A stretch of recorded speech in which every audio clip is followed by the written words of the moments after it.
எங்களுக்கு பஸ்ஸு முன்ன மாதிரி ஓடிட்டு இருந்தால் பரவாயில்லையே, அதுதான் உண்மை. பஸ் இல்லாதனால எவ்வளோ நேரம் பெண்களும் காத்துடுறாங்க.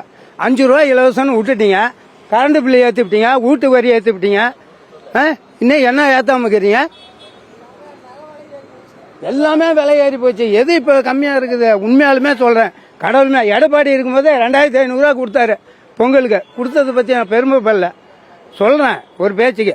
இன்னைக்கு இவர் சொன்னார், இவர் 5000 சொன்னவாட்டி 3000 கொடுத்துக்கிறாங்க. போன வருஷம் இத்தனோடு துண்டு கரும்பை கொடுத்துட்டு ஆரை ஏமாத்திட்டு போகிறது. கரண்ட் பில்லு பூரா ஏற்றியாச்சு, என் வீட்டு வரி ஏற்றியாச்சு, எதை கடன் கட்டுறது? இப்போ பஸ்ஸுக்கு நாய் மாதிரி காத்துட்டு இருக்கிறோம். 5 ரூபா ஃப்ரீன்னு விட்டு. எங்களுக்கு ஃப்ரீயே கூடவே வேணாங்க. ஃப்ரீ இருந்தாலும் இல்லைனாலும் எங்களுக்கு அதை பற்றி கவலை இல்லை. பஸ்ஸு டைமுக்கு வருதா, ஒரு இடத்துக்கு போகணுன்னா நாய் மாதிரி காத்துட்டு இருக்கிறதாக்குது. இதுதான் உண்மையாக தெரியுது. முன்னே எடப்பாடி இருக்கும்போது கூட பஸ் எல்லாம் போனுச்சு வந்துச்சு, எல்லாம் 3000 பஸ்ஸு ஃப்ரீன்ட்டாங்க. டவுன் பஸ்ஸு லோக்கலில் இருக்கிறவங்க எப்படி போகிறது? பொங்கலுக்கு ஆத்தூருக்கு விட்டுட்டீங்க, அரூருக்கு விட்டுட்டீங்க, டவுன் பஸ்ஸை போகிறான். லோக்கலில் இருக்கிறவங்க எப்படிங்க போக முடியும்?